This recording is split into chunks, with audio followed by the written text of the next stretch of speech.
बिस्मिल्लाहिर्रहमानिर्रहीम। अस्सलाम वालेकुम नाज़रीन, आप यूट्यूब चैनल देख रहे हैं। मैं इमरान खान हूँ।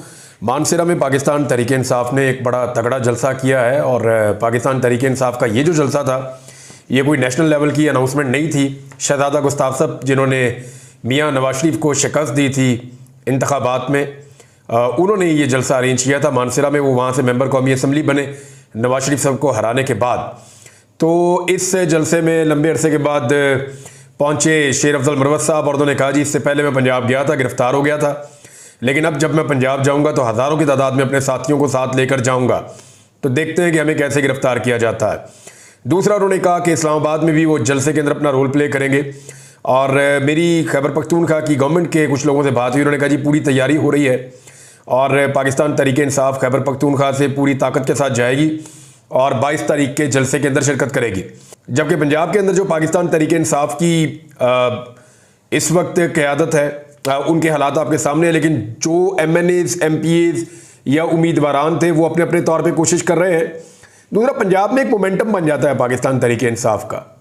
इमरान खान साहब को पंजाब में पाकिस्तान तहरीक इंसाफ ने या आम लोगों ने बहुत अच्छा रिस्पॉन्ड किया है।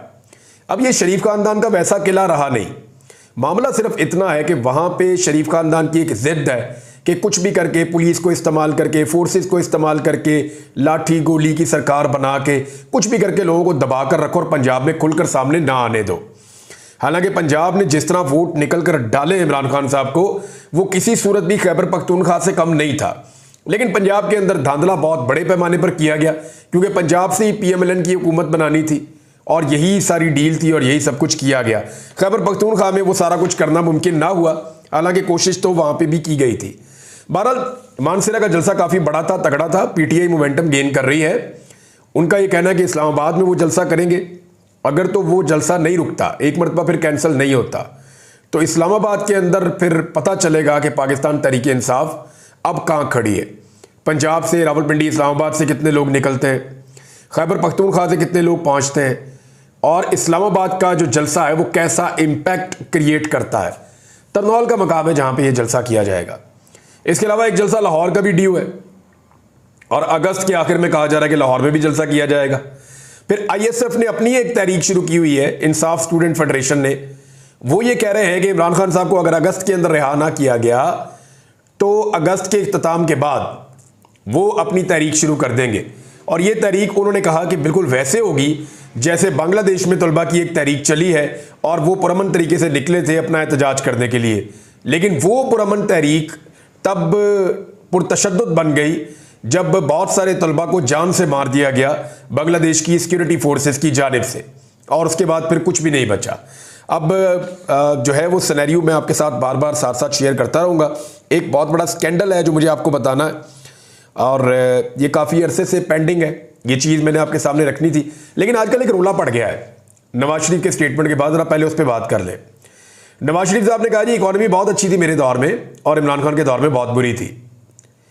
तो मामला यह है कि मियां नवाज शरीफ साहब के दौर का तकाबली जायजा इमरान खान के दौर से अब किया जा रहा है अदाद शुमार की मौजूदगी में। तो जो महंगाई थी वो मुशर्रफ साहब के दौर से ज़्यादा हो गई पीपल्स पार्टी के दौर में, और उससे भी बहुत ज़्यादा हो गई PMLN के दौर में, और PTI के दौर में भी वो बढ़ी, लेकिन उस तरह से नहीं बढ़ी। लेकिन जब PDM का सरकार का दौर आया, शहबाज शरीफ की हुकूमत आई, नवाज शरीफ की दोबारा हुकूमत आई, तो फिर इन्होंने जो तबाही फेरी है वो तबाही पिछली 2 दहाइयों में भी कोई नहीं फेर सका। इन्होंने तो महंगाई के 50 साल के रिकॉर्ड तोड़ दिए और इन्वेस्टमेंट कम तरीन सतह पे ले जाने के भी 50 साल के रिकॉर्ड तोड़ दिए।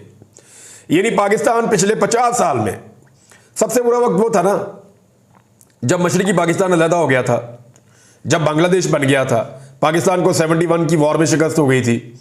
तो सबसे बदतरीन वक्त तो वो था। अब वो जो बदतरीन वक्त था उसका मवाजना इस वक्त के साथ किया जा रहा है जो PDM की मौजूदा सरकार का वक्त है, कि बदतरीन महंगाई, बदतरीन हालात, लोग मुल्क छोड़ छोड़ कर जा रहे हैं। मल्टीनेशनल कंपनियों के बारे में खबर आ रही है, वो मैं आपके साथ शेयर कर देता हूं कि मल्टीनेशनल कंपनियां अपने दफातर को शिफ्ट कर रही हैं पाकिस्तान से। क्यों शिफ्ट कर रही है, इधर खबर देख लीजिए।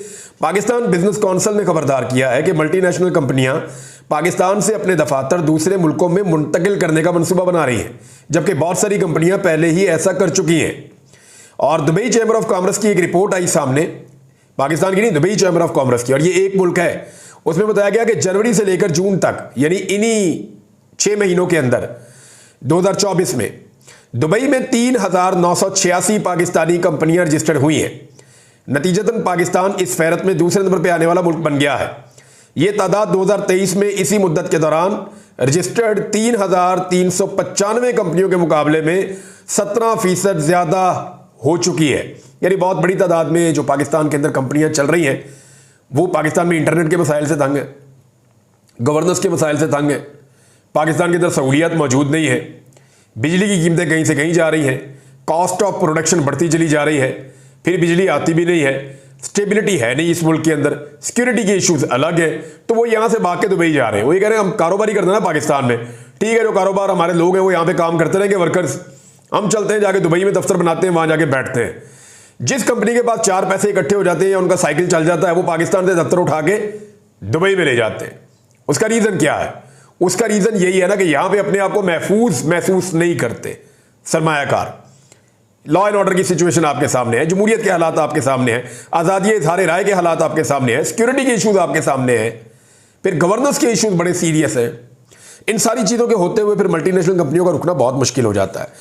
अब एक और रिपोर्ट के मुताबिक जो 1 लाख से ज्यादा जो फ्रेश इंजीनियर्स हैं जिन्होंने प्राइवेट इंस्टीट्यूट या यूनिवर्सिटियों से या कॉलेजेस से इंजीनियरिंग की तालीम हासिल की है वो बेरोजगार बैठे हुए हैं।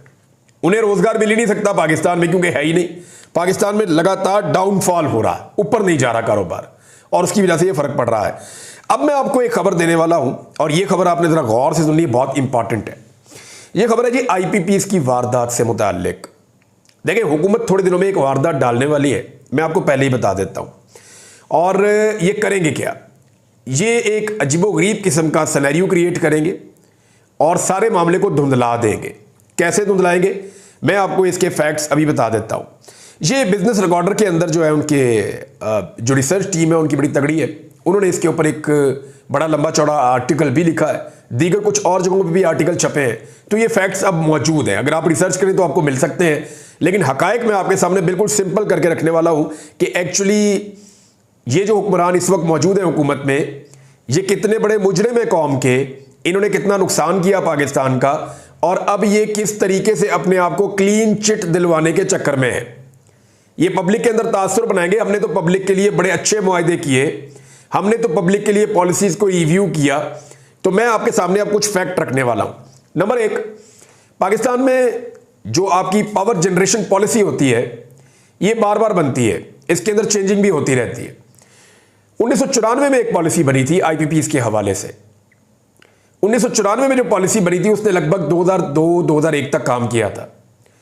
2002 में परवेज मुशर्रफ साहब के दौर में आईपीपीएस के हवाले से एक और पॉलिसी चेंज हुई थी, और वो पॉलिसी चली थी मुशर्रफ साहब के दौर में और पीपल्स पार्टी के दौर में।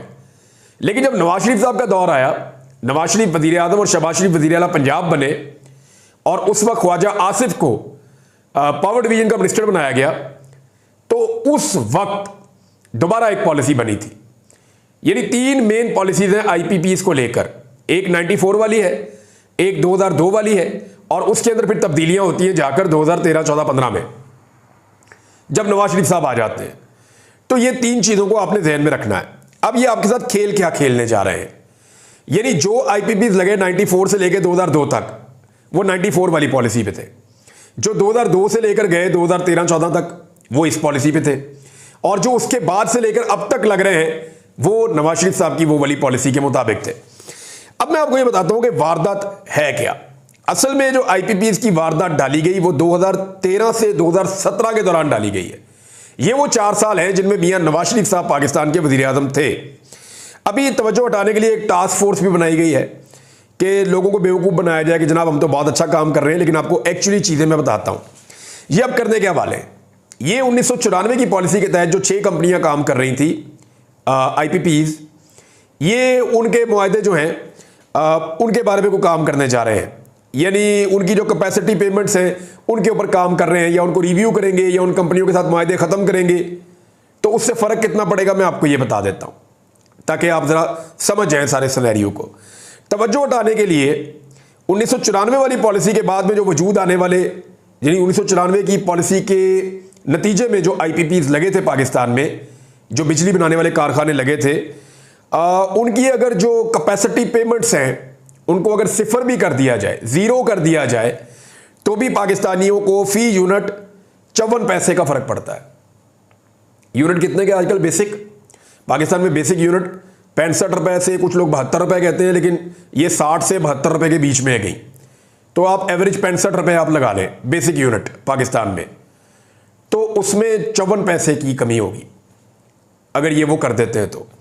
उसके बाद 2002 वाली जो पॉलिसी थी, उसके नतीजे में जो कारखाने लगे थे बिजली बनाने वाले, अगर उनके कैपेसिटी पेमेंट को भी सिफर कर दिया जाता है तो जो फर्क पड़ेगा फी यूनिट पे वो पड़ेगा 85 पैसे, यानी टोटल 1 रुपया भी नहीं है। और अगर दोनों को आप मिला दें, 1994 से लेके 1994 से लेके 2013 तक जितने आईपीपीज लगे हैं उन सबकी कैपेसिटी पेमेंट्स को, जिनको ये मैनेज करना चाह रहे हैं जिस पोर्शन को, अगर ये कर भी ले तो पाकिस्तानियों को टोटल जो फायदा पहुंचेगा वो 1 रुपए 39 पैसे फी यूनिट, 1.5 रुपए से भी कम। और ये इसके ऊपर ये छलांगे मारेंगे, देखें जी हमने मुआहदे रिव्यू कर लिए, देखें जी हमने मुआहदे खत्म कर दिए, देखें जी हमने ये कर दिया वो कर दिया। कुछ आईपीपीज के नाम मार्केट में लेकर भी आ रहे हैं कि जनाब इनके हम खत्म करने लगे। और भाई उन्होंने अरबों रुपया पाकिस्तानियों की जेब में डाका डाल के वो लेकर चले गए हैं। अब आप उन्हें खत्म करें या उन्हें रखें, इससे कोई फर्क नहीं पड़ेगा। पाकिस्तानियों को 1 रुपए 39 पैसे का फर्क पड़ेगा अगर आप 2013 तक का सारा रिकॉर्ड सीधा भी कर दें तो। असल में जो पाकिस्तान के साथ जुल्म हुआ वो 2013 में जब नवाज शरीफ साहब आए, उन्होंने आके जो पॉलिसी बनाई उसके नतीजे में हुआ, जो 2017 तक कारखाने लगे। अब मैं आपको यह बताता हूं कि अगर इनको कर भी दिया ना, चवन्नियों अठवन्नियों के अंदर पाकिस्तानियों को फायदा होगा, इससे ज्यादा नहीं होगा। जो पुराने आईपीपीज हैं उन पे पाकिस्तान को फायदा नहीं होगा। अगर उनके मुआहदों को रिव्यू किया गया या कैंसिल किया गया तो फायदा होगा जो नए मंसूबे जो नवाज शरीफ साहब ने 2013 के बाद लगाए थे, अगर उनको रिव्यू किया जाए या उनको कैंसिल किया जाए या उनकी कैपेसिटी पेमेंट्स खत्म की जाए तो फिर पाकिस्तान को फायदा होगा। देखिए पहले क्या होता था, जो पाकिस्तान को नवाज शरीफ साहब की हुकूमत आने से पहले 2013 में जो पाकिस्तान को कैपेसिटी पेमेंट पड़ती थी ना, वो कितनी होती थी? वो 384 अरब रुपए थी। यानी एक साल में पाकिस्तान को 384 अरब रुपए की कैपेसिटी पेमेंट पड़ती थी नवाज शरीफ के 2013 में वजीर आजम बनने से पहले। लेकिन जब नवाज शरीफ वजीर आजम बने और अपनी पॉलिसी लेकर आए, अब उसके नतीजे में पाकिस्तान को 2100 अरब रुपए की कैपेसिटी पेमेंट देनी पड़ती है। यानी लगभग 1800 अरब रुपए का, 1700 से 1800 अरब रुपए का नवाज शरीफ साहब ने इस कौम को बोझ उनके ऊपर लादा है, गरीब पाकिस्तानियों के ऊपर 17 से 1800 अरब रुपए का। ये मियां नवाज शरीफ साहब ने पाकिस्तान के साथ किया। और उस बीच में फिर आ गई इमरान खान साहब की हुकूमत। जब इमरान खान साहब की हुकूमत आई तो इमरान खान साहब ने क्या किया कि उन्होंने आईपीपीज के साथ बातचीत करना शुरू की। और बातचीत उन्होंने ये करना शुरू की कि जनाब आपने डॉलर रेट के ऊपर फिक्स किया हुआ है, फॉर गॉड से किसी चीज के ऊपर तो बैठे हमारे साथ। तो जब उनके ऊपर दबाव डाला तो उस दबाव के नतीजे में यह तय पा गया कि 148 रुपए के ऊपर फिक्स कर देते हैं। डॉलर रेट नहीं होगा, 148 रुपए के ऊपर फिक्स कर देते हैं। क्योंकि ये चाइनीज कंपनियां थी, ये मुनाफा सारा चाइनीज कंपनियों को जा रहा था। तो चाइनीज कंपनियां जो है, कोई भी कंपनी नहीं चाहेगी कि मुनाफा ना ले, हर कंपनी यही चाहेगी कि मुनाफा ले। हम हर कंपनी कारोबार इसलिए करती है कि वो मुनाफा ले। उन्होंने काफी इसके ऊपर रिएक्शन दिया। तो उस वक्त तमाम पॉलिटिकल पार्टीज ने और बहुत सारे सहाफियों ने यह कहना शुरू कर दिया कि पीटीआई हुकूमत ने सीपैक खत्म कर दिया, सीपैक को खत्म कर दिया, सीपैक जो है उसका वजूद बिठा दिया। नवाज शरीफ सीपैक लेकर आया था, इमरान खान ने सीपैक खत्म कर दिया, चीन को नाराज कर दिया। तो एक्चुअली वो क्या था मामला कि जब भी इमरान खान साहब आईपीपीज के बारे में बात करते थे, कैपेसिटी पेमेंट पे बात करते थे, जब वो ये कहते थे कि डॉलर के अंदर मैंने नहीं करनी पेमेंट, मैंने पाकिस्तानी रुपयों के अंदर करनी है, मेरे साथ रेट फिक्स करो। तो जब वो ये कहते थे तो तब ये सारे सियासतदान रल के इमरान खान को पड़ जाते थे। और अगर इमरान खान ने वो एहसान ना किया होता, 148 रुपए के ऊपर फिक्स ना किया होता डॉलर रेट के बजाय, तो आज पाकिस्तानी कैपेसिटी पेमेंट 280 रुपए के हिसाब से दे रहे होते। और ये जो 2100 अरब रुपए है ना, ये 3000 अरब रुपए से ऊपर चला जाता। तो 3000 अरब रुपए का मतलब आप समझते हैं कितना बड़ा डाका पाकिस्तानियों के जेब पे डलना था। ये इमरान खान साहब ने कम से कम भी 1000 अरब रुपया बचाया सालाना पाकिस्तानियों का, 148 रुपए पर फिक्स करने के बाद। ये उनका एहसान है जिसके नतीजे में आप याद करें उन सारे सहाफियों को, उन सारे दानिश्वरों को, उन सारे पॉलिटिकल लोगों को जो ये कहते थे कि सी पैक इमरान खान खत्म कर रहा है क्योंकि चाइनीज कंपनियों के साथ वो ये कह रहा है कि जनाब रिव्यू करें मुआहिदा, ये हमारे साथ ज्यादती हो रही है, पाकिस्तान के साथ जुल्म हो रहा है। तो असल मुजरिम कौन है? 2013 वाली हुकूमत, मियां नवाज शरीफ साहब की हुकूमत और उनकी पॉलिसी। अगर 1994 और 2002 ये वाली पॉलिसियां जो है वो और 2013 वाली भी, ये सारी की सारी पॉलिसियां कोई आईपीपीज ने खुद नहीं बनाई थी, ये उस दौर की हुकूमतों ने बनाई थी। 1994 और 2002 की पॉलिसियों से पाकिस्तान का कुछ नहीं बिगड़ा, मगर जो कुछ भी पाकिस्तान का बिगड़ा वो 2013-14 में बनने वाली पॉलिसी ने पाकिस्तान के अवाम को और पाकिस्तान को हकीकी मानों में बेच दिया है। ये इन्होंने किया जी पाकिस्तान के साथ। अब कैपेसिटी पेमेंट जो हम दिया करते थे 384 अरब नवाज शरीफ के वज़ीर-ए-आज़म बनने से पहले, वो अब हमें देने पड़ते हैं 2100 अरब रुपए तक। और अगर इमरान खान साहब उसके बीच में ब्रेक ना लगाते तो आज वो पैसा पता कितना होता? आज वो पैसा होता 3000 अरब रुपए से ज्यादा। इतना पैसा आपको देना पड़ता था। सिर्फ आप इनका एक मंसूबा देख लें, वो जो साहिवाल कोल पावर प्लांट वाला है, बाकी सारे तो बहुत सारे इनके ऐसे मंसूबे हैं, लेकिन मैं सिर्फ आपको साहिवाल वाले की मिसाल दूंगा ना तो आपको सारी कहानी समझ आ जाएगी। साहिवाल वाले मैं मंसूबे की इसलिए बात कर रहा हूं कि जो साहिवाल का कोल पावर प्लांट है, कोयले से बिजली बनाता है, उसकी जो कैपेसिटी पेमेंट है वो 2002 के बाद लगने वाले तमाम मंसूबों की कैपेसिटी पेमेंट के बराबर है। यानी नवाज शरीफ साहब का एक पावर प्लांट का मंसूबा बराबर है परवेज मुशर्रफ और जरदारी साहब के दौर में लगने वाले तमाम मंसूबों की कैपेसिटी पेमेंट के। यानी जितनी कैपेसिटी पेमेंट नवाज शरीफ साहब ने एक मंसूबे में दी, उधर दो हुकूमतों ने अपने सारे मंसूबों में उतनी कैपेसिटी पेमेंट दी। तो ये है असल जबर जो पाकिस्तान के साथ इन्होंने किया है। और अब ये टिल्ला सा मुंह बना के आ जाते हैं, बैठ जाते हैं बोला वाला सा मुंह बना के, और आकर कहते हैं कि जनाब नहीं, हम तो बहुत अच्छे हैं जनाब, हमने तो बड़ा अच्छा काम किया है जनाब, हमने तो इस मुल्क को बचाया है, हमने तो बिजली बनाई है, बिजली तो इमरान खान ने महंगी की है। भाई फैक्ट्स को आप देखें, इमरान खान अगर उसको 148 पे फिक्स ना करता तो आज आप 270-280 रुपए के हिसाब से पैसे दे रहे होते, और आपको कितने पैसे देने पड़ते? आपकी कमर टूट जाती। वो तो पहले ही टूट रही है। इन चीजों में कुछ और फैक्ट्स भी मैं आपके सामने रखूंगा, लेकिन ये चीजें जानना बहुत जरूरी है। साथ साथ ये चीजें भी बताऊंगा, साथ साथ जो पॉलिटिक्स में हो रहा है वो भी बताऊंगा, साथ साथ जो डेवलपमेंट्स अदालतों के अंदर हो रही है वो भी हम आपको बताएंगे। लेकिन इन चीजों को जरूर जहन में रखिए और याद रखिए ताकि आपको पता चले कि आपके साथ एक्चुअली जुर्म किसने किया। अब तक के लिए इतना ही। अपना ख्याल रखिएगा, अपने इस चैनल का भी। अल्लाह हाफिज़।